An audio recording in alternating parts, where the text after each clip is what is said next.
Hola, ¿qué tal? Buenas tardes a todos. Con el gusto de saludarlos, me presento.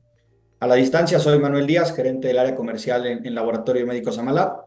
Y a nombre del químico Guillermo Sánchez, director general de esta compañía, y del resto de mis compañeros que tenemos el honor de pertenecer a ella, les damos la más cordial bienvenida a este webinar EB6 Químico, Análisis Clínico Radiológico, que será impartido por los doctores Marco Antonio González Schaffini y el doctor Mario de Jesús Díaz. Antes de iniciar, quisiera pedirles nos apoyen con dos temas.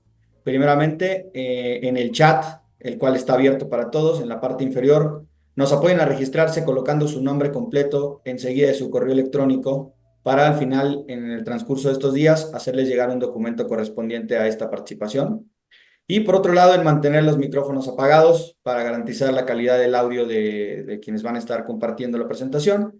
Y al final de cada participación habrá un espacio para que pueda haber comentarios, preguntas, dudas y con mucho gusto los doctores estarán al pendiente.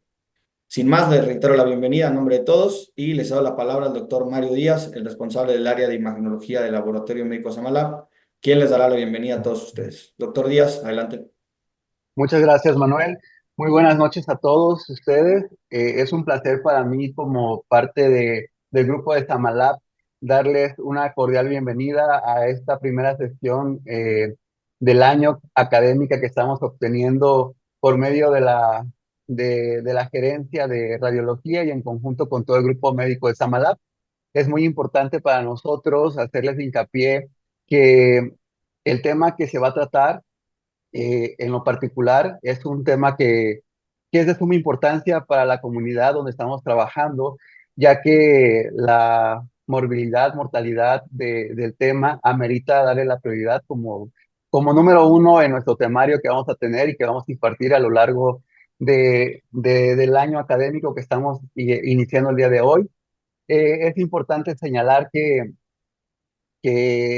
las sesiones que estamos realizando el día de hoy van a ser tanto clínicas como radiológicas, en el cual vamos a tener muchísimos invitados, los cuales trabajan para nosotros, son personas de muchísimo prestigio, tienen especialidades, son muy respetables en su área, y qué mejor inicio que con el doctor Marco Antonio González Chaffini, que es un médico con demasiada importancia en nuestro grupo médico, que he tenido la dicha de conocer y de trabajar a lo largo de este tiempo, con diagnósticos en verdad muy difíciles que nos requiere un trabajo en equipo, en conjunto, tanto como lo clínico, como lo quirúrgico, como lo radiológico. En su conjunto busca llevar a cabo ahora sí que la atención médica, ahora sí, muy específica y a tiempo, que es lo que vamos a hacer hincapié en esta plática, para que los pacientes tengan un mejor pronóstico, una mejor calidad de vida y se queden con menos secuelas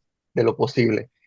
Por otro lado, también vamos a tener una sesión de preguntas y respuestas al final de cada presentación.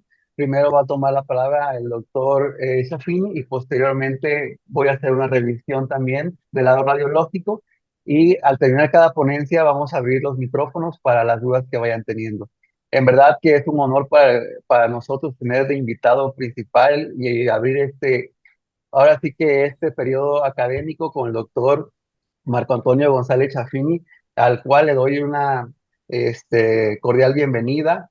Estoy muy contento de que haya aceptado esta invitación y ahora sí que estamos listos y atentos para tu ponencia, que estoy seguro está al nivel de lo que siempre ha representado para nosotros como el mejor neurocirujano de la región que conocemos, y el cual trabaja de la mano con el Grupo Médico Samalab. Y bueno, sin más preámbulo, le cedo la palabra al doctor Marco Antonio para que nos imparta su clase, de favor. Buenas tardes, buenas noches. Un placer estar con todos ustedes. Eh, Algo parecido a esta plática la di hace aproximadamente 6 meses en un hospital de segundo nivel, en donde no llegó ningún médico base, solo llegaron residentes y médicos internos. Y al final de la clase me cuestionaban si todo lo que estaban haciendo estaba mal, y yo les contesté que la verdad es que no debemos utilizar el sentido común para tratar las enfermedades. Para toda patología, hoy afortunadamente existen guías de referencias para poder llevar a cabo un tratamiento adecuado. Sin más preámbulo, iniciamos. Antes que cualquier otra cosa, quisiera hacer una breve anatomía descripción de anatomía topográfica para que podamos entender el cuadro clínico. Entonces, este es un hemisferio cerebral donde se encuentra la corteza y entonces encontramos el homúnculo de Penfield. Si nos damos cuenta, en la parte central interna vamos a encontrar la representación del pie, después sigue el cuerpo, la mano y la cara. De tal forma que si existe una afectación a este nivel, la afectación de la vía piramidal va a ser una monoparesia.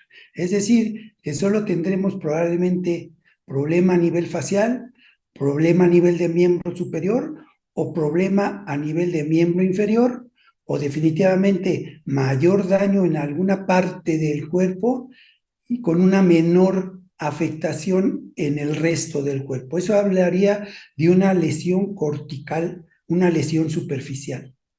En su camino hacia la cápsula interna está la sustancia blanca y la corona radiada. Si hubiera una afectación a este nivel, entonces la paresia ya sería que afectaría faciocorporalmente al individuo, pero con una paresia no densa, es decir, que pudiera ser que estuviera más débil una pierna o más débil un brazo. Entonces repetimos, a nivel superficial cortical, monoparesia. A nivel de sustancia blanca, hemiparesia, pero no densa, con mayor debilidad de una parte del cuerpo. Cuando nos acercamos ya a la cápsula interna, aquí ya tenemos la representación topográfica de la mitad de todo el cuerpo. Entonces la lesión ya se va a considerar una lesión densa en donde la debilidad es igual en todo el cuerpo y la gran mayoría de las veces va a ser una lesión total que fuera una hemiplegia. Cuando la lesión de la vía piramidal ya pasa al tallo cerebral, pues primero vamos a encontrar una lesión a nivel del mesencéfalo. Recordemos que aquí está el tercer nervio craneal. Entonces, si hubiera una afectación a este nivel, nos va a dar síndromes específicos. Uno que se me ocurre en este momento sería el síndrome de Weber, en donde hay afectación ipsilateral del tercer nervio craneal que va a estar manifestado por ptosis palpebral, midriasis pupilar, una imposibilidad para llevar el ojo hacia arriba, hacia abajo y hacia adentro. Y como el cesto está íntegro, pues va a jalar al ojo hacia afuera y va a tener exotropia. Entonces el síndrome de Weber se caracteriza por una lesión del tercer nervio craneal ipsilateral y paresia contralateral. Si encontramos una afectación a nivel de la protuberancia, aquí vamos a encontrar afectación del quinto nervio, que es el trigémino, que es sensitivo, del sexto nervio craneal, que sería imposibilidad para llevar el ojo hacia afuera, por lo tanto va a irse hacia adentro, y sobre todo el nervio facial. Me va a dar una parálisis facial, todo esto contralateral, ipsilateral a la lesión y contralateral la paresia. Y si se afecta en afectación vulvar, pues las lesiones van a ser de pares craneales bajos, en donde vamos a tener la paresia contralateral, pero afectación de los nervios craneales, ya sea el 9, 10, 11 y 12, que nos va a estar provocando trastornos en la fonación, en la deglución y trastornos de disfagia. Si la lesión fuera a nivel medular, debería ser diferente si afecta los cordones posteriores, anteriores o cordones laterales. Sí, doctora.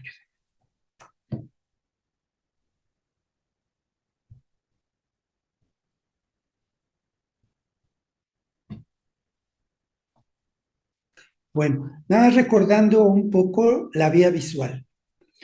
Este sería ojo derecho, ojo izquierdo, y solo recordar que con la parte interna del ojo vemos hacia afuera y que con la parte externa vemos hacia adentro.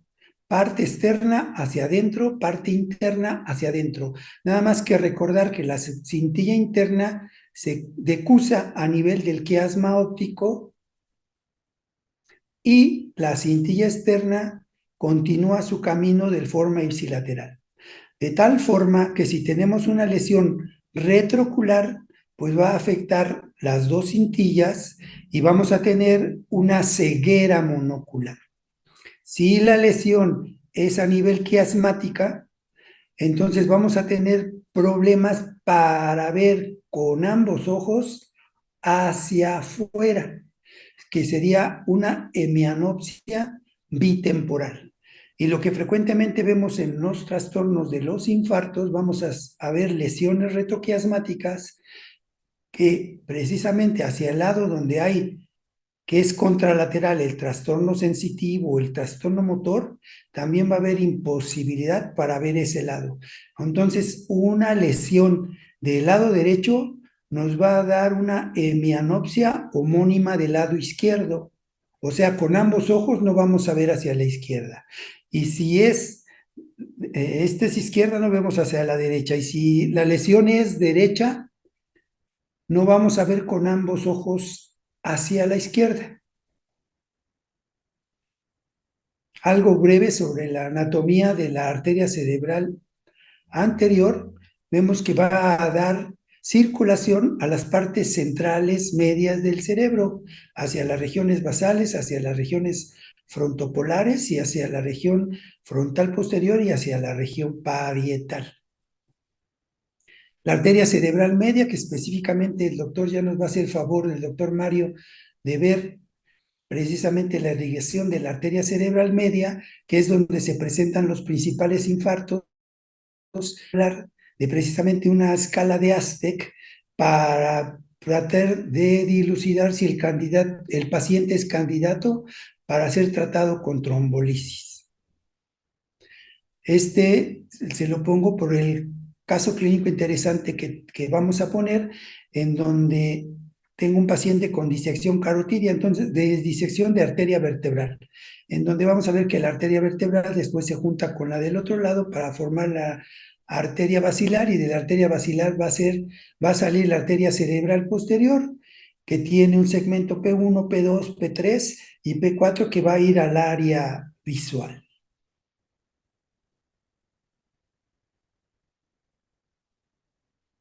Entonces, patología del lóbulo frontal.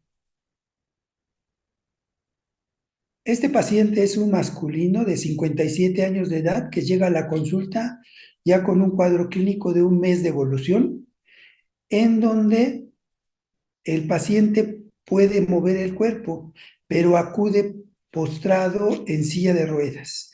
¿Por qué? Porque tiene un problema.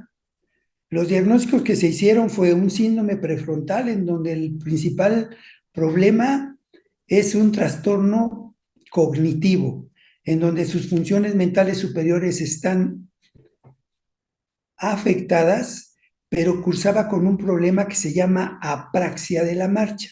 La apraxia de la marcha se caracteriza porque el paciente tiene la capacidad motriz y sensitiva como para poder deambular, pero recordemos que tardamos más de un año en aprender a deambular, y las partes que nos ayudan a hacer estos mecanismos de la marcha se encuentran en la parte anterior.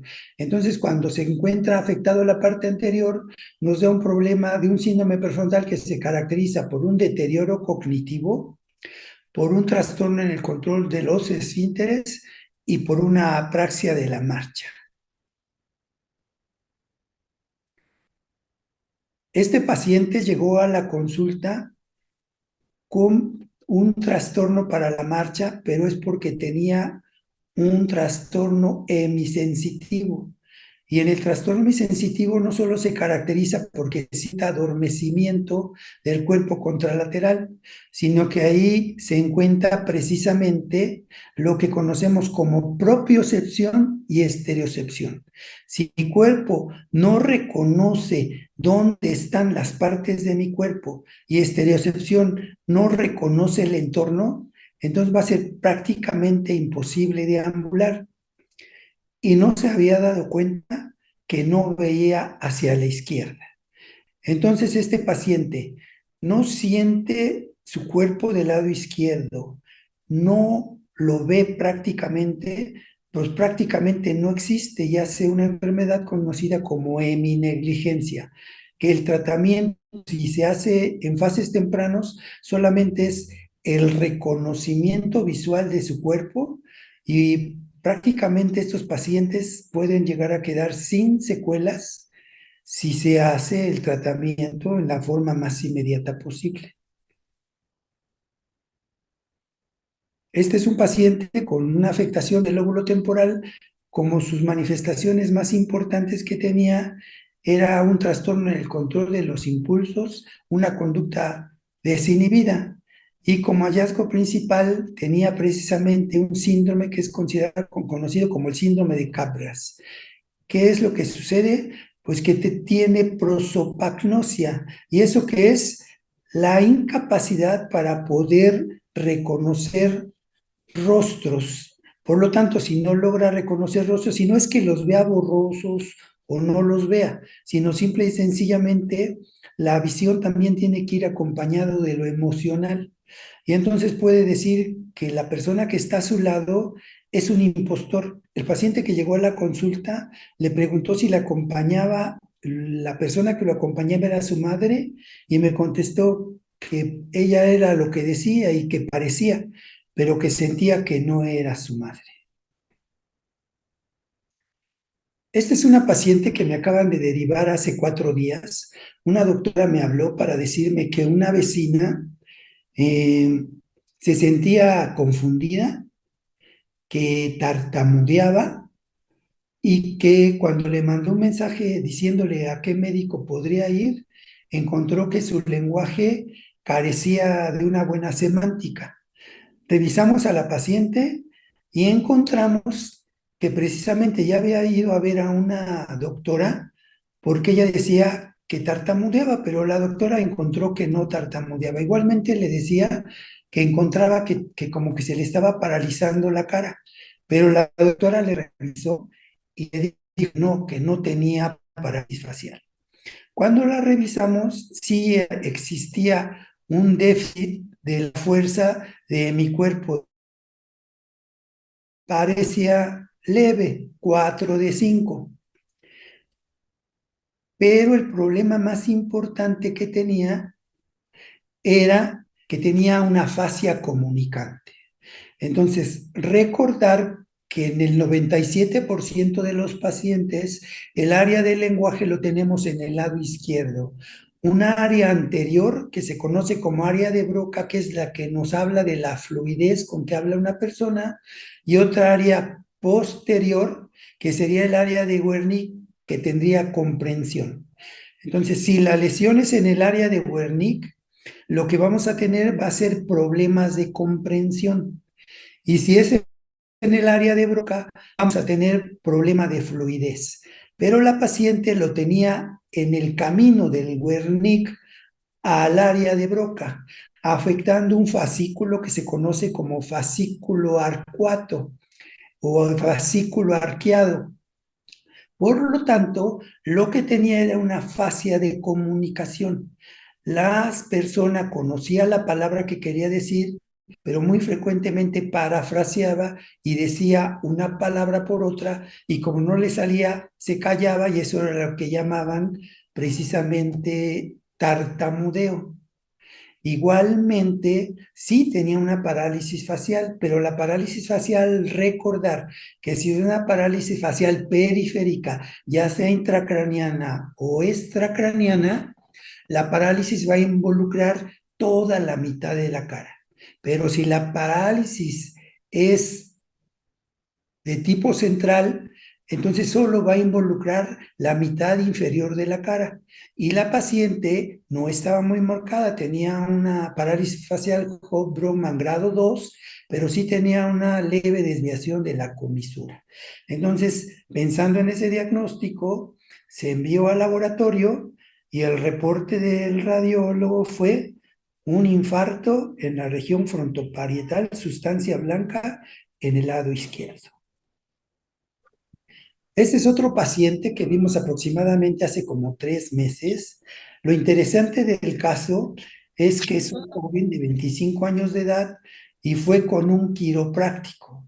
Y justo cuando estaba haciendo movimientos del cuello, el paciente presentó pérdida momentánea del conocimiento y al recuperar tenía una cefalea intensa, náusea, vómito y trastorno en el equilibrio de su cuerpo del lado izquierdo. Cuando lo revisamos, encontramos que tenía un síndrome cerebeloso del lado izquierdo con una hemianopsia homónima izquierda, pero en ese momento los datos de un síndrome cerebeloso eran la dismetría, la hidrocasinesia, tenía un nistagmo vertical y el paciente estaba sentado sobre la cama, pero como en posición de loto, porque tenía ataxia troncal. Se iba de un lado hacia el otro y también tenía un trastorno del habla que se conoce como ataxia o habla disártrica, precisamente por afectación del lóbulo cerebeloso. Lo más importante de él es que, como se darán cuenta, había integridad del tallo cerebral, por lo tanto, no tuvo afectación pares bajos y por lo tanto nunca tuvo problemas para la deglución o de la fonación. Pero lo más importante en este caso es que lo acabamos de ver hace 5 días y con toda esta lesión que se ve aparatosa, el paciente actualmente está asintomático. El cerebelo es tan fácil de que pueda dejarnos sin secuelas porque el cerebelo del otro lado toma las funciones. Y en este caso, el paciente ya no tenía cerebeloso y la hemianopsia prácticamente era mínima. Esta paciente que acude a la consulta, que tiene una hemiparesia faciocorporal contralateral al lado de la lesión, pero su problema más importante es que igual tenía trastorno en la propiocepción y la estereocepción. Entonces, aunque su debilidad motora era muy baja o poca, ella sí tenía trastorno importante para la marcha, ya que precisamente tenía trastorno en la propiocepción y la estereocepción. Y con ejercicios de espejo para reconocer el cuerpo del lado derecho, la paciente mejoró en un 90%. Estoy diciendo gracias porque apenas acabo de hacer la introducción. Mil disculpas, empezamos con la plática. El evento vascular cerebral. El evento vascular cerebral es un trastorno en la circulación cerebral que, de acuerdo a su naturaleza de la lesión, puede ser isquémico, es decir, que la arteria se tapó, o hemorrágico, que la arteria se rompió, con una frecuencia isquémica en 85% y 15% del hemorrágico. El accidente vascular cerebral o evento vascular cerebral es importante reconocerlo en su magnitud porque es la segunda causa de muerte en todo el mundo y asimismo es la principal causa de invalidez. Y entre el 25 y el 40% de los sobrevivientes permanecen con secuelas que condicionan una dependencia parcial o total. ¿Cuáles son los factores que pueden condicionar el infarto cerebral? Tenemos factores no modificables.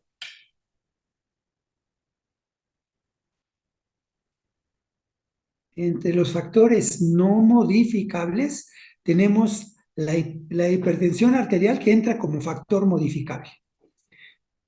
Sabemos que una hipertensión sistólica o diastólica aumenta de 3 a 4 veces la incidencia del infarto cerebral.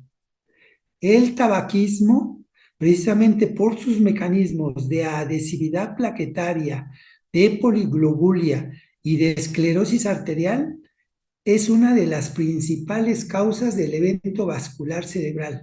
No se diga de la diabetes y de la dislipidemia. Factores de riesgo modificables serían el alcoholismo, el sedentarismo y los problemas de arritmia cardíaca.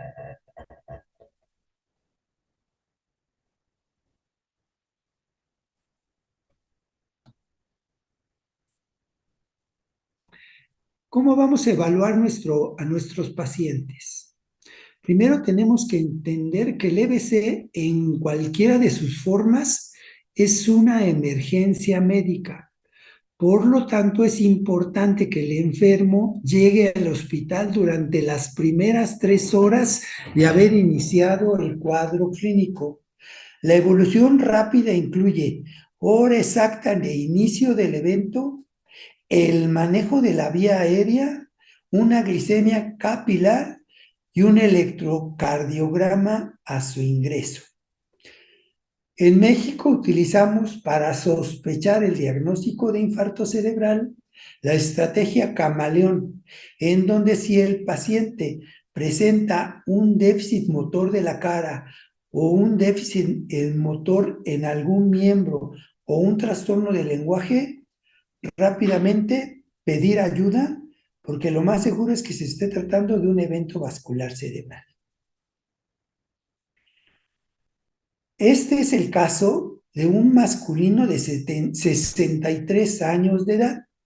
Como antecedentes personales de importancia, era diabético e hipertenso de larga evolución, que inicia su cuadro clínico 24 horas antes de su ingreso, en donde en forma súbita presenta caída al suelo, sin poderse incorporar por presentar pérdida súbita de la fuerza del hemicuerpo del lado izquierdo.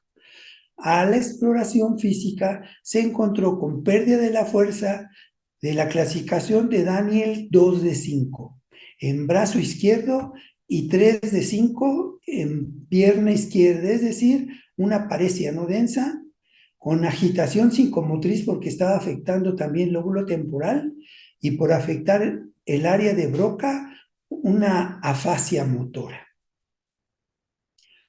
Lo importante y es quizás lo primordial de la plática es que vi al paciente, pero como el paciente era diabético hipertenso, la clínica también pidió valoración a un médico internista. Y el médico internista lo que hizo fue reprenderme por medio de su nota médica.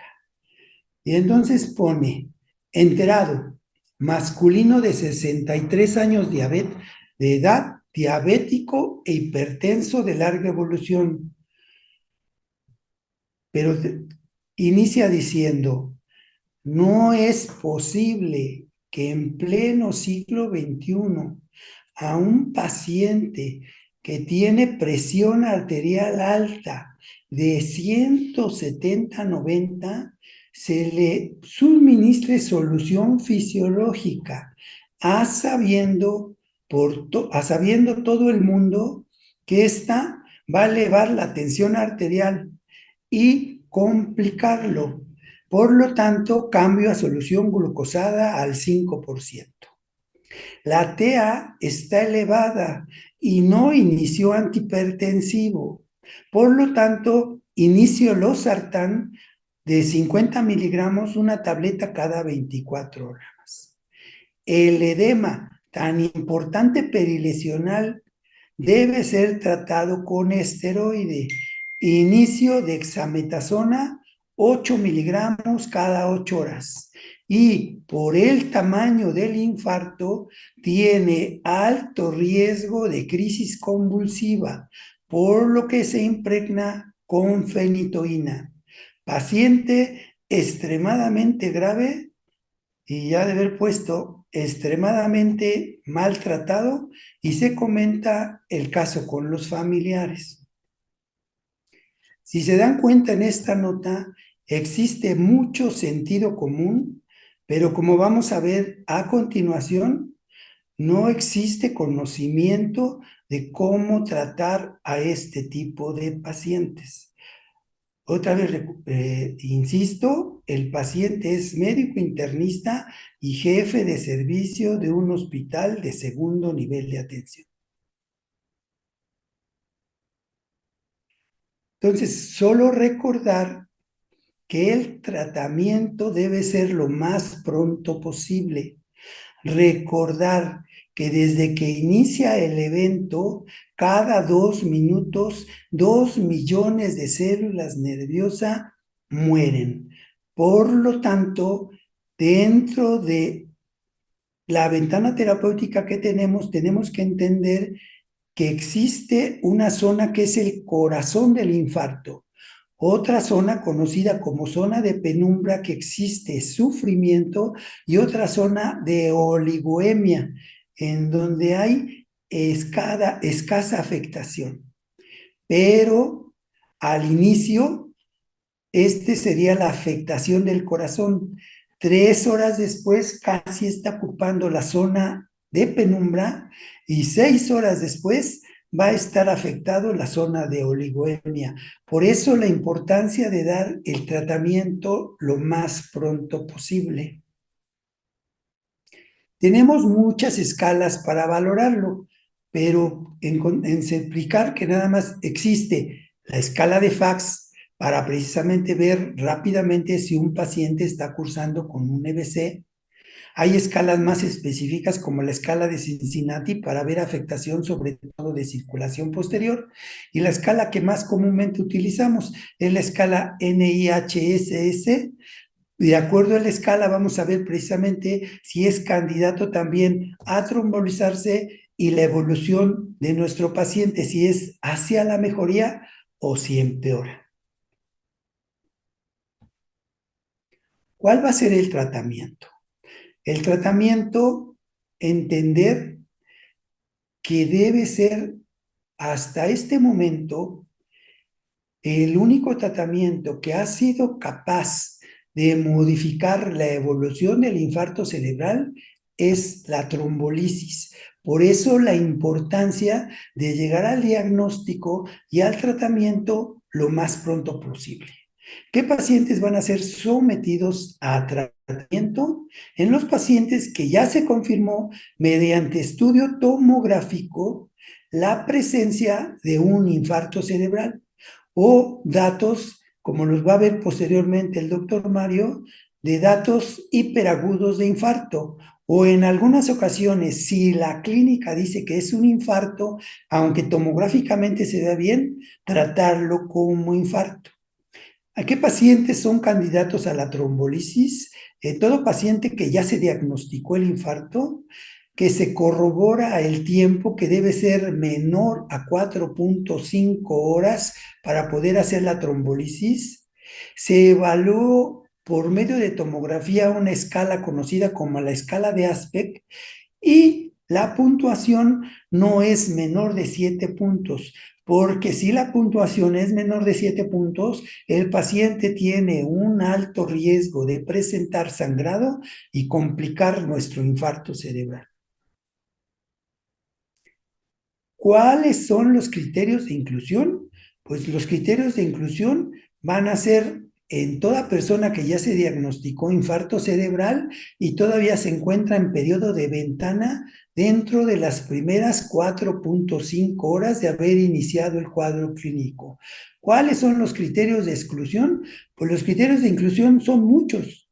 Sobre todo, pues que hayamos encontrado datos de una hemorragia intracraneal y que entonces mi paciente no tuvo un infarto, fue una hemorragia. O también vemos a veces infartos que tienen alto riesgo de transformación hemorrágica y muchos otros criterios como son plaquetas por abajo de 100,000, que se le haya hecho una cirugía reciente, que ya tengan antecedentes de sangrado intracraneal anterior, pero para eso ya lo vamos a ver posteriormente. ¿Cómo se da el tratamiento? Pues el tratamiento es con RTPA y la dosis es a 0,9 miligramos por kilogramo. Se da en vía intravenosa, la dosis máxima es de 90 miligramos y se coloca el 10% de lo que vamos a poner en bolo y el otro 90% se pasa en 1 hora.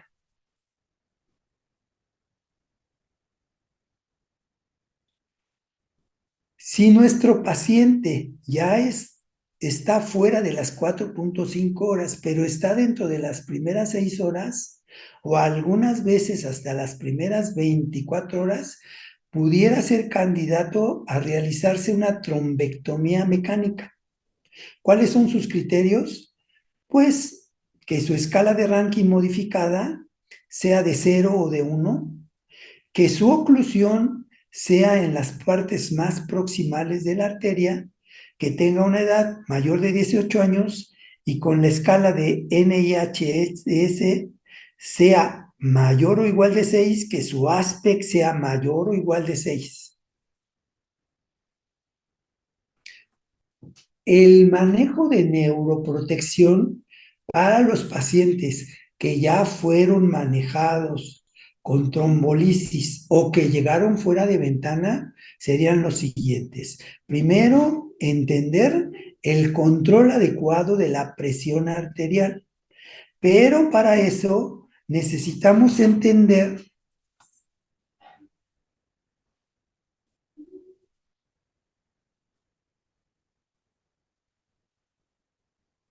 que existe una cosa conocida como presión de perfusión cerebral.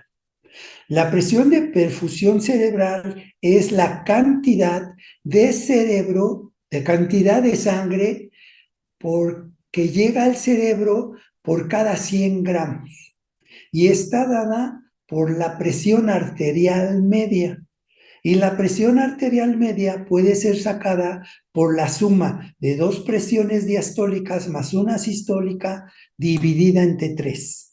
Es decir, que tengo que tener una presión de perfusión por arriba de 70.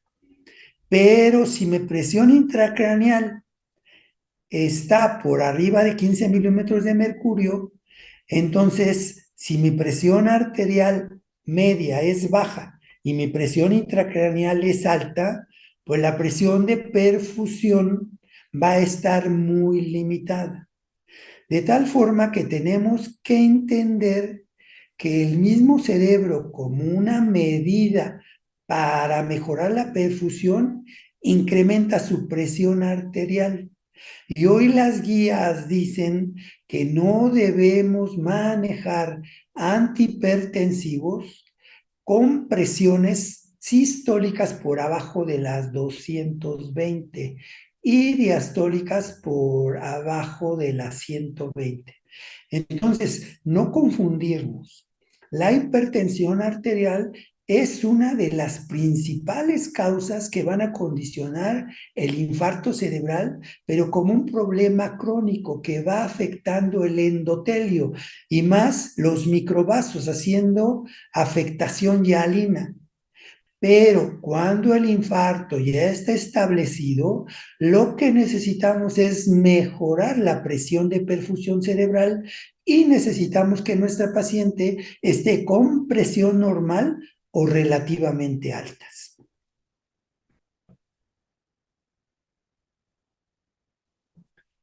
Recordar que por la doctrina de Monro-Kelly tenemos dentro del cráneo el cerebro que ocupa un 80% de su capacidad. Un 10% lo ocupa el flujo sanguíneo y otros 10% el líquido cefalorraquídeo. Si aumenta cualquier cosa externa, como puede ser el edema cerebral, lo que va a hacer es tratar de disminuir la cantidad de flujo sanguíneo y la cantidad de líquido cefalorraquídeo. Aquí la presión intracraneal todavía se va a encontrar por abajo de los 15 milímetros de mercurio. Pero si el edema aumenta, ya no puede disminuir el flujo sanguíneo y finalmente va a aumentar nuestra presión intracraneal y finalmente pues va a disminuir la presión de perfusión cerebral y vamos a exacerbar la zona del corazón del infarto, a afectar la zona de penumbra y la zona de oligoemia.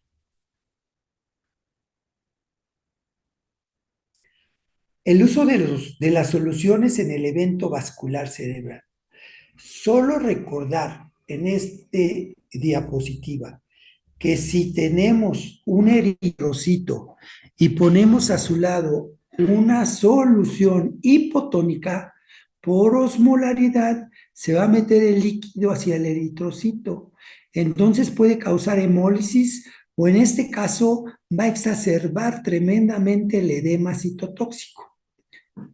Por lo contrario, si utilizamos una solución isotónica, pues va a tener la misma osmolaridad por dentro y por fuera y no va a haber cambios, va a mantenerse en equilibrio. Pero si lo que queremos es disminuir el edema intracelular, pues vamos a utilizar soluciones hipertónicas que me deshidraten. Entonces tenemos que conocer la osmolaridad plasmática que está dada por la fórmula que es el sodio por 2 más el potasio más la glucosa sobre 18 más el volumen urinario nitrogenado. Recordar que tan solo si tenemos un sodio de 140, ya nos va a estar dando una osmolaridad de 280 miligramos. Y entonces recordar que es bien importante entender la osmolaridad para saber si podemos utilizar soluciones hipotónicas que están completamente proscritas porque van a aumentar el edema cerebral.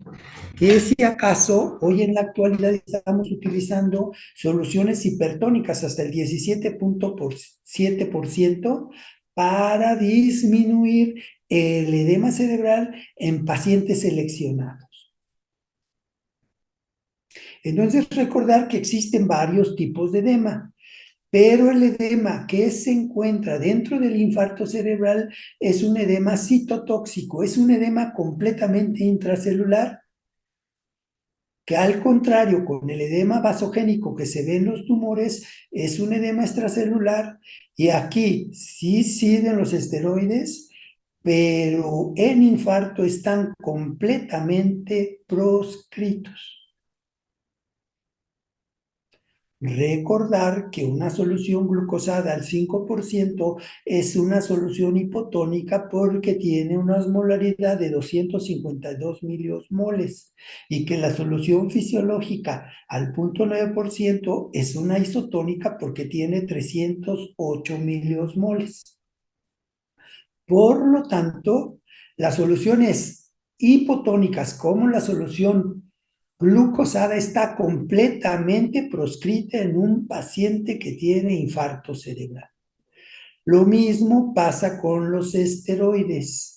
Los corticoides a dosis altas no disminuyen la mortalidad ni las secuelas. En cambio, favorecen las infecciones, dificultan el control de la glicemia, por lo tanto, no debe emplearse con un nivel de evidencia 1A. Los anticomiciales o anticonvulsivos.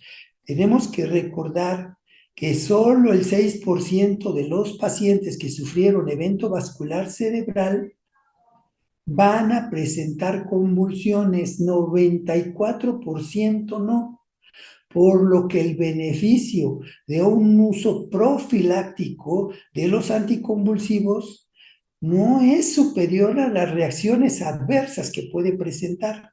He visto frecuentemente lesiones corneales secundarias a Steven Johnson o ataxias cerebelosas secundarias a la administración rápida de la fenitoína. Por lo tanto, el anticonvulsivo solo se dará en pacientes que ya eran conocidos con epilepsia o cuando el paciente presenta ya una primera crisis convulsiva. En el caso de la glucosa tenemos que entender que tanto la hipoglicemia como la hiperglicemia va a ser perjudicial. Si no tenemos suficiente azúcar, pues no se va a contener, no se va a producir la energía para poder seguir viviendo esta célula nerviosa. Y si tenemos un exceso de glucosa, ya no entra el ciclo de Krebs, entra el ciclo de ácido láctico y nos va a provocar mayor problema en el infarto cerebral. Entonces las guías recomiendan que tenemos que utilizar o tener niveles aproximados entre 140 y 180 miligramos. A todo paciente con infarto cerebral que llega a hospital vamos a ponerle oxígeno por puntas nasales. Pero también tenemos que recordar que la terapia hiperóxica genera estrés oxidativo. Por lo tanto, puede afectar el metabolismo neuronal y favorecer la muerte neuronal, sobre todo a nivel de regiones parahipocampales. Por lo tanto, el oxígeno suplementario debe indicarse cuando nuestra paciente esté saturando por abajo del 94%. El uso de antiagregantes plaquetarios, si no fue trombolizado, necesitamos iniciar lo más pronto que se pueda y sobre todo iniciamos con dosis de impregnación.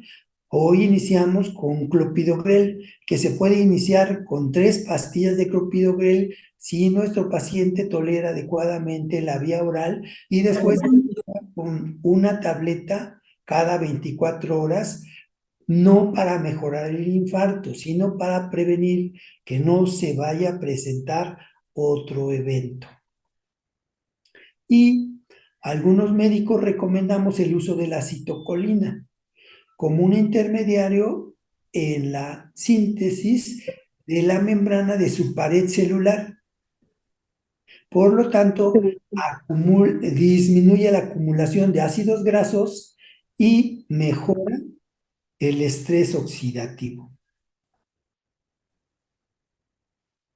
El tratamiento no farmacológico pues va a incluir no fumar, tratar de mantener un peso por abajo del 25% de la masa corporal total, una actividad física moderada pero diaria, no consumo de alcohol y una dieta saludable, así como disminuir las fuentes de ansiedad.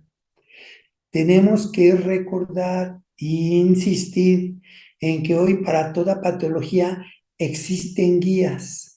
Aquí es recordar que existen guías europeas, guías canadienses, guías americanas, y esta es la guía mexicana para tratar el evento vascular cerebral. ¿Con qué nos quedamos en esta plática? Primero, que el evento vascular cerebral es una urgencia médica que debe ser tratada durante las primeras horas de inicio de su cuadro clínico.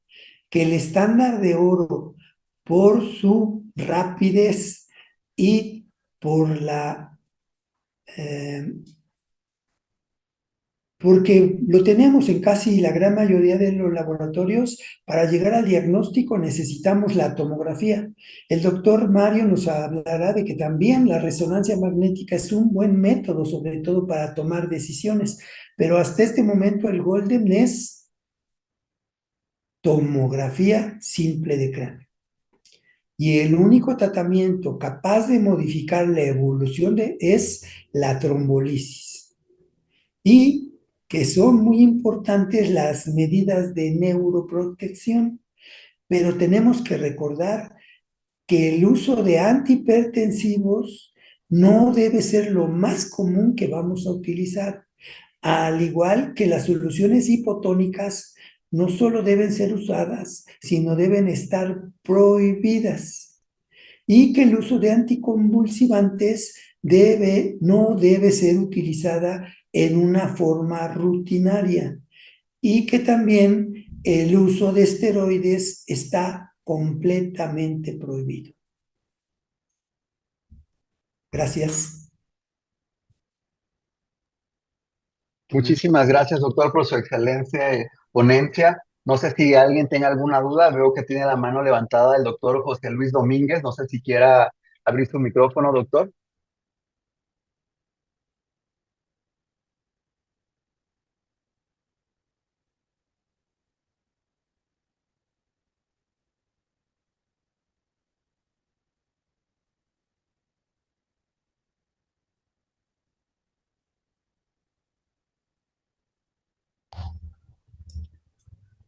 Adelante, doctor.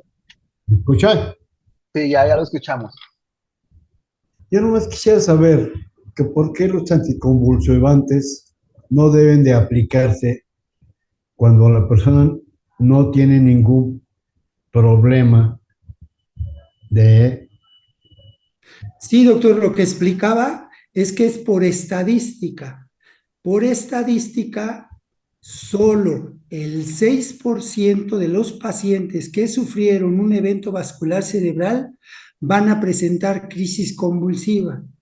Por lo tanto, 94% no lo van a presentar. Y utilizar en 100 pacientes un anticonvulsivo cuando solo la posibilidad de que convulsione es de un 6%, las complicaciones que podría provocar el anticomercial sobrepasan los beneficios por estadística. Por lo tanto, solo deben manejarse si el paciente llega a convulsionar, porque por estadística lo más probable es que no convulsione. Aunque sea traumático, Traumático ya la posibilidad es mucho más posible, doctor. Entonces sí utilizamos anticonvulsivos, pero estamos hablando de evento vascular cerebral, de infartos. ok, Sí, doctor. gracias. Gracias a usted. Bien, tenemos otra pregunta. Menciona la doctora María López. He visto que algunos médicos agregan ácido ascórbico al tratamiento. ¿Qué tan recomendable es? La realidad existen muchas sustancias que utilizamos, sulfato de magnesio, ácido ascórbico, algunos médicos utilizan manitol, pero le vuelvo a repetir, estas guías se han ido modificando de acuerdo a ensayos que se han hecho en muchos pacientes. Por ejemplo, hace 4 años estaba por ingresarse a las guías el uso de la aciticolina, o sea, de la somacina, pero finalmente las guías europeas, después de haber visto más de 6.400 pacientes, concluyeron que no era beneficioso. Pero en otros estudios se ha visto que hay muchas sustancias que no son y por lo tanto se proscriben. Dentro de ellos está el esteroide y los anticonvulsivos. Bien, otra pregunta más, doctor. ¿Por qué el paciente se le administra el KCL en edema cerebral, paciente traumático? Perdón, no hablé de KCL, para nada. Lo que llegan a utilizar es cloruro de sodio. El cloruro de sodio al 17.7% es una solución hiperosmolar. Y entonces la solución que están utilizando actualmente para tratar de disminuir el edema cerebral. Pero recordar que en el paciente traumático es un edema que es de tipo vasogénico, es extracelular. Aunque el Naxis diga que sí se puede utilizar, finalmente, en teoría, están proscritos el uso de esteroides en paciente traumático, pero la verdad, la gran mayoría de los neurólogos y los neurocirujanos lo utilizamos, pero no se refieren al KCL. En este caso es cloruro de sodio al 17.7%, que tiene casi las funciones del manitol. Nos hace otra pregunta la doctora Beatriz Franco Aguilar. Hola, doctor, buenas noches. Gracias por la excelente ponencia. Usted habló de no usar esteroides de forma discriminada. ¿Qué dosis usted considera que no es así? No, otra vez, doctora, muy buena noche. El esteroide está proscrito en edema citotóxico, proscrito, ni siquiera dosis pequeñas. En primer lugar, porque no va a servir para nada. No actúa en edema citotóxico, actúa en edema vasogénico, es decir, no actúa en edema intracelular, que es el caso del infarto cerebral, actúa en el edema extracelular. Excelente. Muy bien, pues vamos a continuar, doctor. Muchísimas gracias. Este, vamos a continuar con la charla y ahorita abrimos otro periodo de preguntas.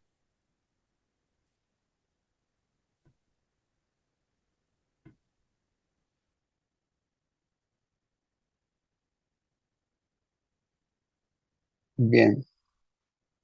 No sé si me pueda decir alguien si se logra ver. Sí, sí se ve. Sí, doctor. Sí, sí se ve, doctor. Perfecto.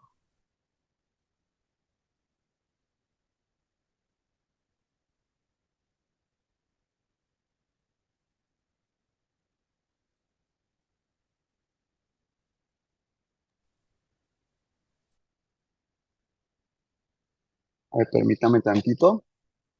Estoy tratando.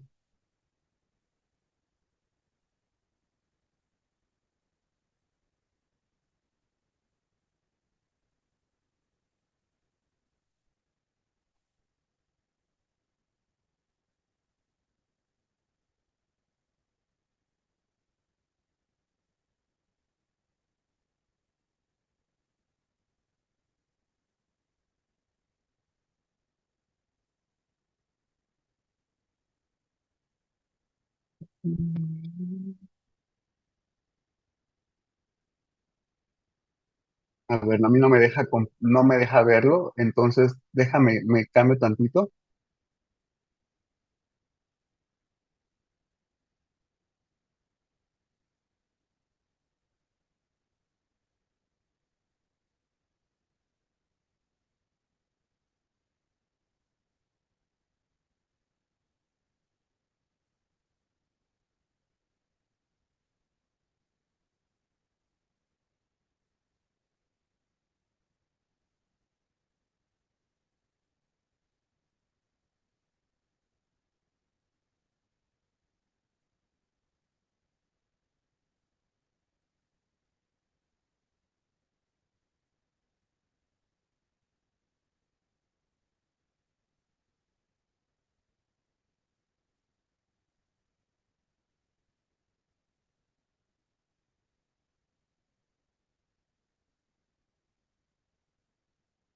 Bien. Ok, vamos a empezar con el tema este, directamente de lo que corresponde al área de radiología. Bien, aquí tenemos el tema de la epidemiología, que es la causa más común de incapacidad en adultos, como ya mencionaba el doctor. Es la quinta causa de muerte en México y el EBC de 170,000 infartos cerebrales al año está causado por EBC, las muertes. Aquí tenemos es un término genérico, lo que vamos a escuchar muchas veces, que es el stroke o el ictus. Es una isquemia viable de tejido, el flujo inadecuado este, para mantener la función celular. El infarto lo catalogamos como una muerte celular o pérdida de neuronas, glía o ambas, así como el accidente cerebrovascular, que principalmente vamos a ver sobre isquemia cerebral e infarto cerebral. Bien. La etiología que tenemos es el sistema ASCO, y el sistema ASCO es para una neumoctemia, que es la aterosclerosis, small vessel disease y la cardioembolic y otras, que son las principales causas.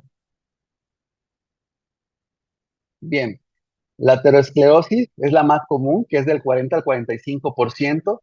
Los infartos de territorios arteriales grandes son embólicos, de placa en riesgo, principalmente en la bifurcación carotidia. La segunda es en el segmento cavernoso y y la arteria cerebral media, que son las principales afecciones que vamos a ver más adelante. La enfermedad de pequeño vaso es del 15 al 30% de los infartos lacunares, embólicos, ateromatosos, trombóticos, muchos clínicamente silentes, Realmente a veces tenemos o llegan pacientes a nuestro servicio de tomografía o de resonancia magnética y como hallazgo vemos que tuvieron muchos microinfartos que clínicamente igual no tuvieron trascendencia y tienen esos hallazgos. Las arterias penetrantes a los ganglios de la base, el tálamo, sustancia blanca profunda y fuente. La enfermedad cardioembólica se da del 15 al 25% de los infartos mayores, que están causados también por las arritmias de infarto de miocardio y valvulopatías, principalmente la FA, otras etiologías indeterminadas como criptogénico.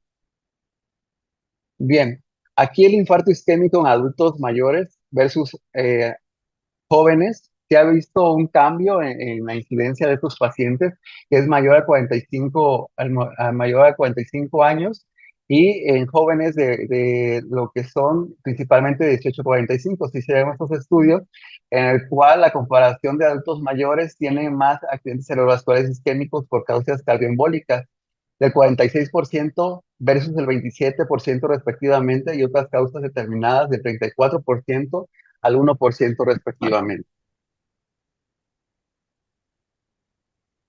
Bien, esto que lo mencionó perfectamente el doctor, el 15% el gasto cardíaco va directamente al cerebro. Tenemos el flujo sanguíneo cerebral, que lo normal, estamos hablando de 45 a 60 centímetros cúbicos sobre 100 gramos minutos.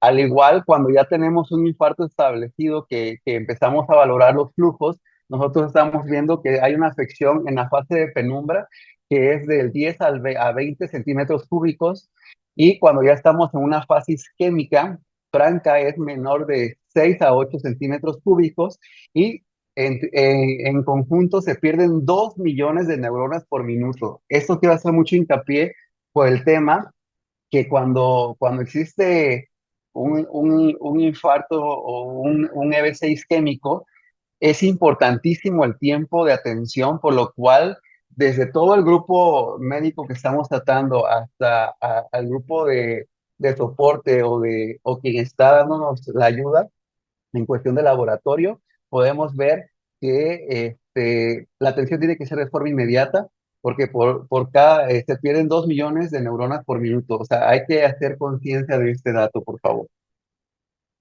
Bien, las localizaciones principales, la más común, la arteria cerebral media.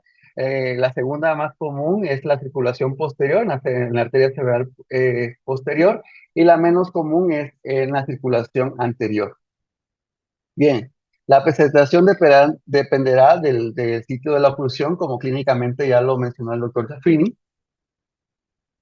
Del 20 al 25% de los infartos mayores, el 80% son desenlaces adversos y del 20 al 30% son muertes. Los tratamientos restringidos por el tiempo transcurrido desde el momento de presentar los síntomas, que son, desde el trombolítico IV, tenemos una ventana para aplicar el medicamento de 3 a 4.5 horas para que sea reversible.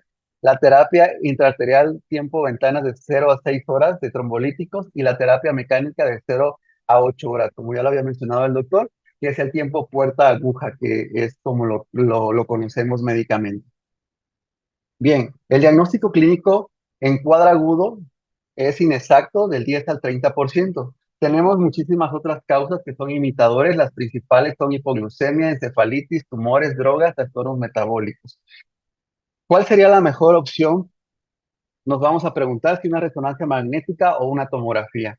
Principalmente, ¿qué tenemos disponible? Es lo que nos tenemos que preguntar, y qué tenemos al alcance. El estándar de oro, pues siempre va a ser la tomografía.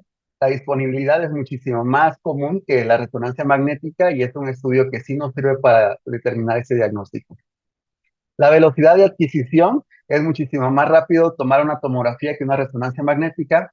La seguridad para pacientes con implantes metálicos es más seguro, es 100% seguro la tomografía, y la resonancia magnética está contraindicada en ese tipo de pacientes. Entonces, desde ahí ya tenemos que saber, a veces tienen implantes dentales, tienen marcapasos, tienen otro tipo de cosas que imposibilita hacer este tipo de estudio, y hay que tomarlo en cuenta. La accesibilidad a pacientes inestables La tomografía, por hacer un estudio muy rápido, que estamos hablando que un barrido lo podemos hacer en segundos.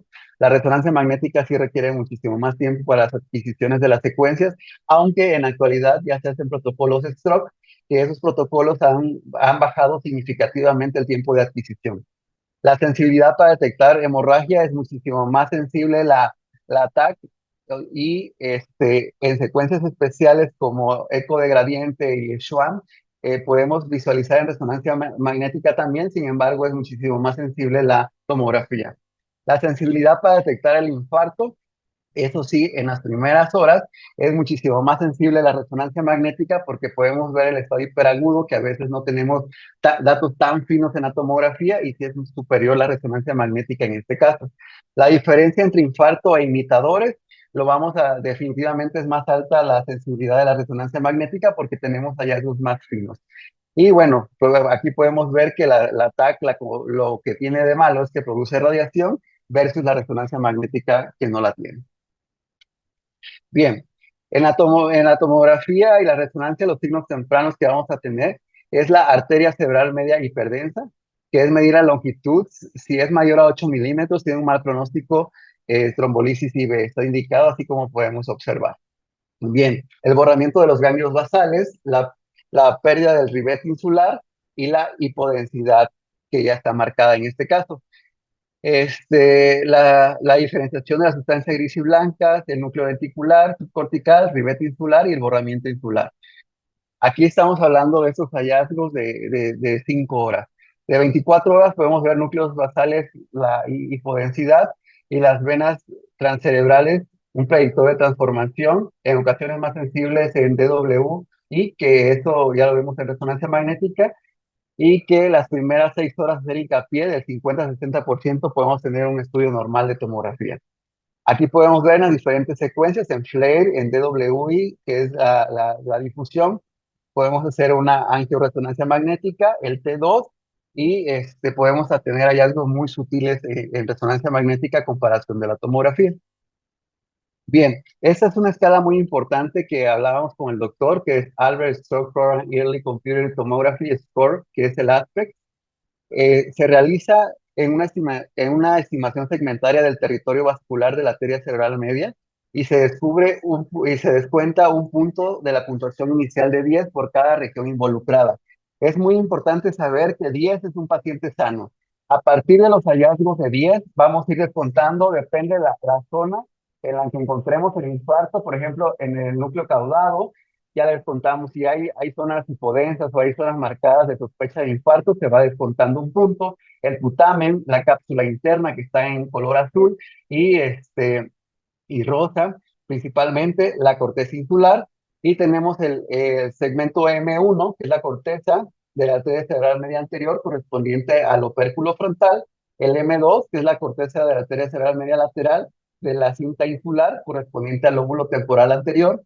El M3, la corteza de la arteria cerebral media posterior, correspondiente al lóbulo temporal posterior. Y el M4, que es el territorio de la arteria cerebral media anterior, inmediatamente superior a M1. M5 es un territorio lateral de la arteria, por delante superior a M2. Y M6, territorio de la arteria cerebral media posterior, inmediatamente superior a M3. Entonces, como aquí está especificado, o quise hacerlo de una forma eh, más fácil de visualizar, más didáctica, podemos ver que buscamos intencionadamente en los estudios tomográficos esas zonas hipodensas o de afección, o que podamos ver incipiente edema, y con esto podemos darle esta escala a su tratante, que es muy importante. Bien, también tenemos la, los aspectos de cómo lo vamos a evidenciar o cómo lo vamos a reportar, con un aspect mayor a 7 y aspect menor o igual a 7. La afectación de menor a un tercio del territorio vascular de la arteria cerebral media, y afección mayor a un tercio del territorio vascular de la arteria cerebral media. Obviamente, entre más puntos tengamos, mayor beneficio con tratamiento fibrinolítico, y entre menor puntos tengamos, menor a 7, tiene una mala recuperación funcional, mortalidad elevada, mayor riesgo de hemorragia con tratamiento fibrinolítico, y con eso podemos ver la relevancia. Bien, pero también tenemos la circulación posterior, que es PC Aspect, y en esto vamos a tener también otros 10 puntos que se clasifican diferente al aspect anterior, en el cual aquí va dirigido completamente a la circulación posterior. ¿Qué vamos a valorar aquí? La protuberancia y mesencéfalo valen 2 puntos cada uno, independientemente de que las alteraciones sean bilaterales o no. Cualquier afección de la protuberancia, 2 puntos. El tálamo, 1 punto cada uno. Lóbulos occipitales, 1 punto cada uno. El mesencéfalo, 2 puntos. Puente, 2 puntos. Y hemisferios cerebelosos, 1 punto cada uno. Bien, la resonancia magnética es superior en la evaluación de cambios isquémicos tempranos en el parénquima cerebral, isquemia de pequeños vasos, isquemia en tronco encefálico, delimitar penumbra en discrepancia con TAC, con clínica, y aquí podemos ver que esas son nuestras secuencias básicas. Cuando viene un paciente a resonancia magnética con nosotros en nuestro servicio de Samalab, lo que hacemos es hacer un protocolo stroke que va dirigido a difusión, a flare y a T2. No hacemos más que eso para darle un protocolo rápido de stroke, que con eso damos el diagnóstico. Y posteriormente podemos hacer evaluaciones de perfusión, 3 de TOF, y son adicionales a esto. Bien, aquí podemos ver la difusión que es en un gol estándar, que es el nivel 1 de evidencia de sensibilidad inespecífica al 95%, y se da de 30 minutos después del evento, ya lo podemos visualizar. El ADC corrobora en elementos T2. El flare, la sensibilidad es de 29% en primeras 6 horas, que es la hiperintensidad giral, edema cortical, y el T2 Schramm, que es, vamos a valorar vasos ocluidos hipointensos, se van a ver todos los vasos ocluidos equivalente a la TC en detección de hemorragia y microsangrado. Esto lo podemos clasificar, estos hallazgos, como hiperagudos de 0 a 6 horas. Igualmente podemos ver en el estado agudo cómo vamos a encontrar la secuencia flare. Se va a marcar la evolución del hiperagudo y agudo. Ahí podemos ver el mesencéfalo, que está hiperintenso. El T2 se aparece a partir de las 8 horas de evolución, y el T1 aparece hipointensidad a partir de 16 horas de evolución. Bien, aquí podemos ver en la perfusión RM la evaluación de la hemodinámica cerebral y la viabilidad del parénquima. Vamos a encontrar esas siglas CBV, CBF, MTT y TTP, que son parámetros y procesos codificados de mapas de color fácil de interpretación visual, que podemos ver en una escala de color. Cuando vemos perfusión alta, como vemos el hemisferio cerebral derecho, es un tema normal. Vamos a ver colores rojos, amarillos, verdes, conforme a la configuración del equipo. Y la perfusión baja la vamos a ver en colores morados, o completamente negros, o azules oscuros. Entre mayor CBF y CBV en la sustancia gris, la corteza de ganglios basales, sustancia gris roja, amarilla, sustancia blanca azul, cerebro isquémico azul, los ventrículos del núcleo central. Podemos ver un infarto, literalmente, donde están señalando las flechas, que nos habla de tener completamente, visualmente, le podemos decir a su médico que tenemos una zona de hipoperfusión, y eso nos está hablando del diagnóstico de isquemia. Bien, ¿cómo lo vamos a ver? Principalmente la difusión, cómo se ve la perfusión, y podemos hacer una mezcla que es una fusión que se llama mismatch. Bien, continuando al estado superagudo. En el estado superagudo, ahora sí que el T2 es de 1 a 2 semanas, inicia con incrementar la intensidad de señal. El DW1 y el ADC se pseudonormaliza con un efecto T2. El flare, aquí lo podemos ver una semana después del infarto, define el volumen final, y eso los mandan con estudios de control principalmente. El T1 con contraste tiene algo característico, que es un realce giriforme de 2 a 3 días posterior al infarto, persiste de 2 a 3 semanas, y es el diferencial de una neoplasia, que a veces son los falsos positivos que tenemos.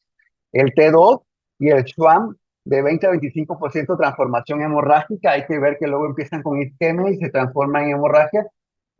Encontramos focos petequiales piriformes, venas medulares ipsilaterales prominentes de 3 a 7 días, y las venas medulares prominentes contra la enfermedad, buen pronóstico clínico.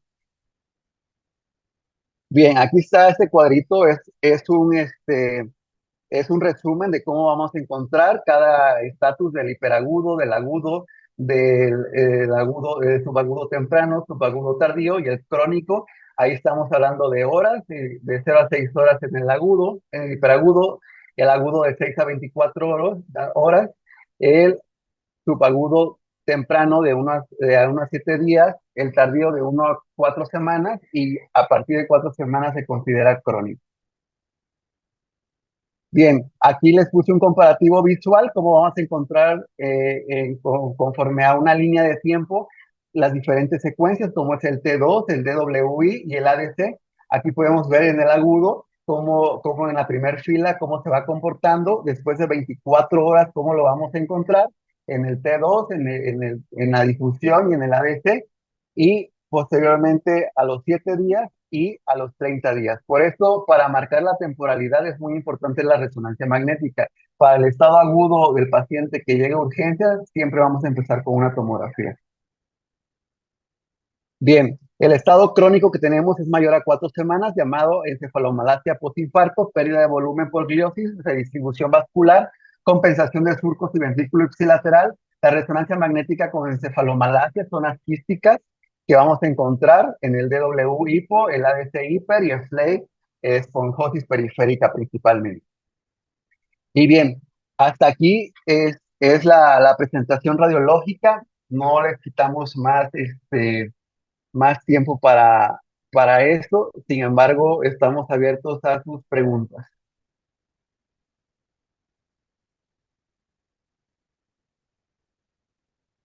No sé si tengan alguna duda, alguna pregunta.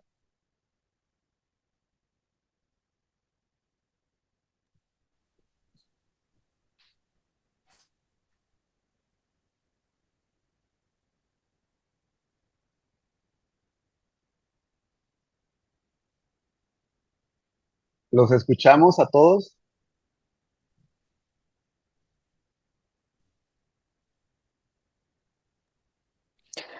Doctor, buenas noches. Yo tengo una duda. Soy la doctora Cornú.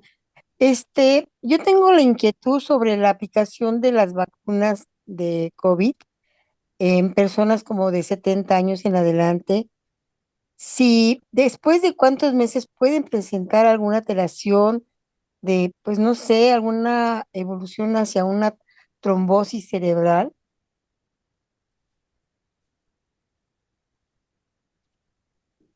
Mm,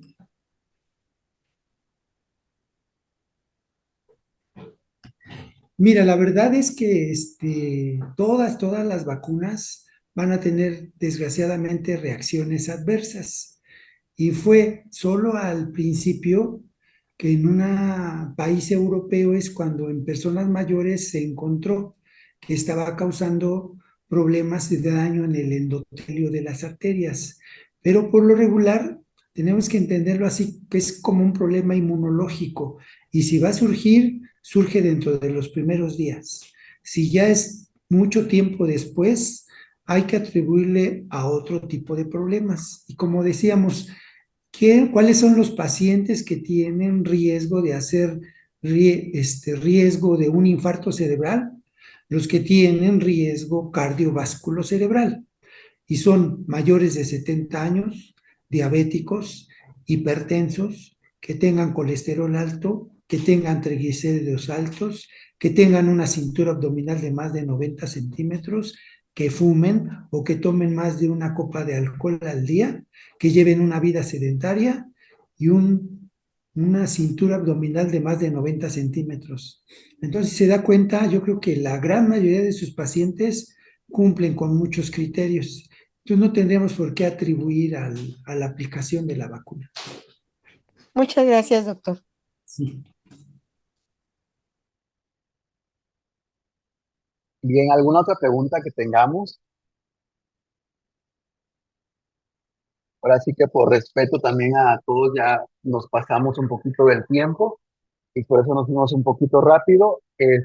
Tenemos el compromiso, todos los artículos que se usaron en la bibliografía, se les pueden hacer llegar también a sus correos que están enviando para que tengan la literatura a la mano. Nos dice el doctor Lourdes Tobar, en pacientes con antecedentes previos de B6 isquémico se pueden utilizar tratamientos profilácticos a largo plazo, como es el uso de sinaricina, o no tiene efecto o beneficio.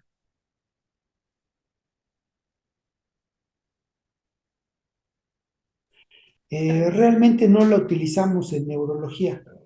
La recomiendan mucho los laboratorios, pero como tal, que esté indicada como profilaxis o para mejorar circulación cerebral, es falso.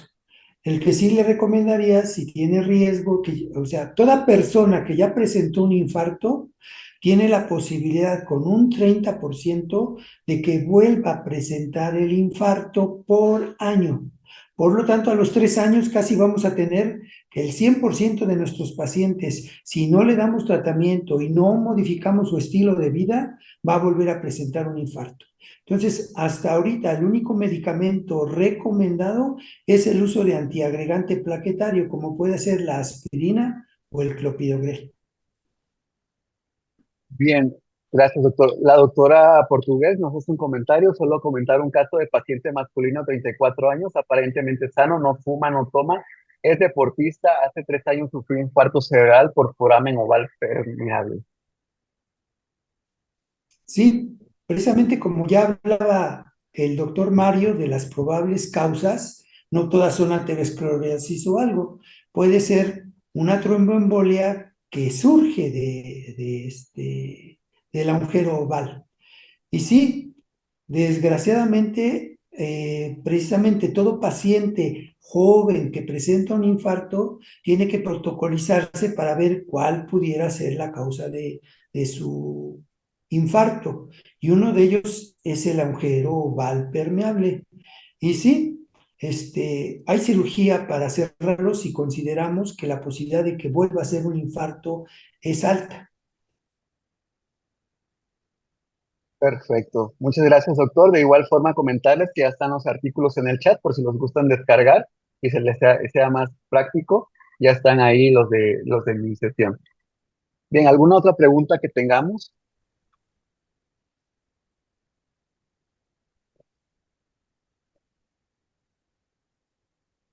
Bueno, pues creo que no hay otra pregunta. Doctor Shafini, en verdad estoy muy agradecido de haber compartido con usted esta charla.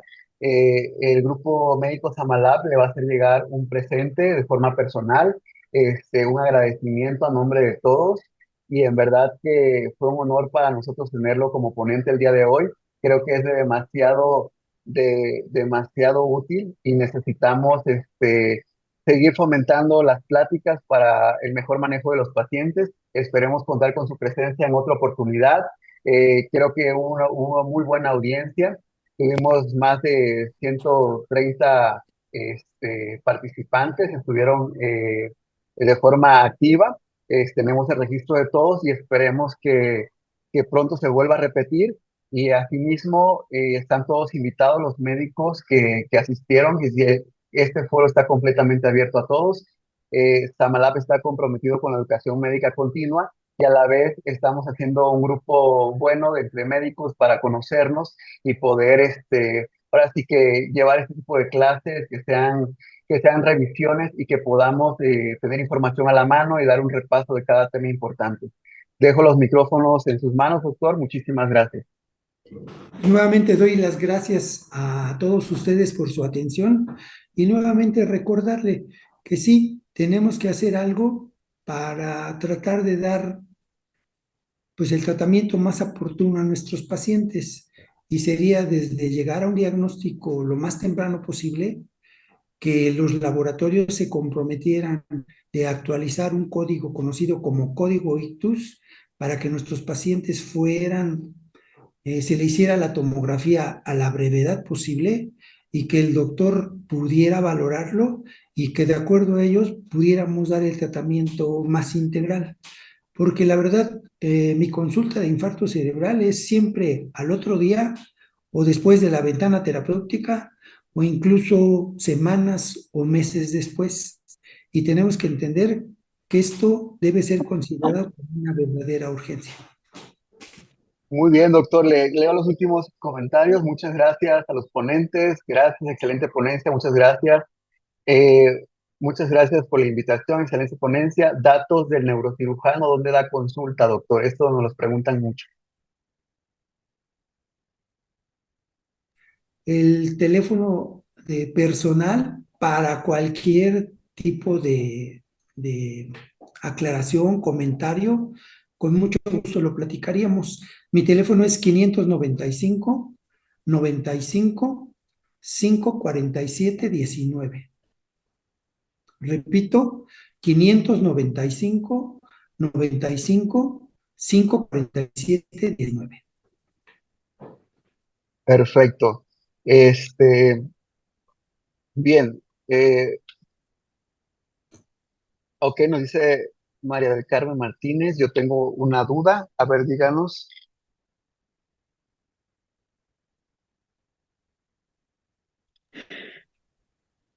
Sí, doctor. Nada más quería que doctor nos diera una recomendación acerca de la bibliografía que nosotros médicos generales podríamos tener en cuenta. Claro, aparte de las que nos comentó, las guías europeas, canadienses, las mexicanas para el tratamiento de los pacientes, pero más que nada sobre la clínica, ¿qué bibliografía nos recomienda para es- saber identificar bien clínicamente al paciente, tener así un diagnóstico más correcto para poder ir a buscar específicamente en la tomografía?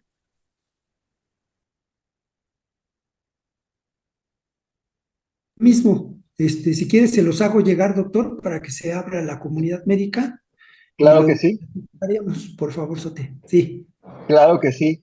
Y pues muchísimas felicitaciones en el chat, doctor. En verdad no se merece menos. Y bueno, pues con esto cerraríamos. Muchísimas gracias por su participación. Muchísimas gracias a todos los médicos que se dieron cita. Esperemos hacer esta reunión una vez al mes y poder tener temas de su interés. Por favor, acérquense con sus promotores, con nosotros mismos. Tienen nuestros datos y pues ahora sí que sin más que agregar, muchísimas gracias, que pasen buena noche y esperemos que sea la primera de muchas. Felicidades a todos. muy buenas noches. Buenas noches.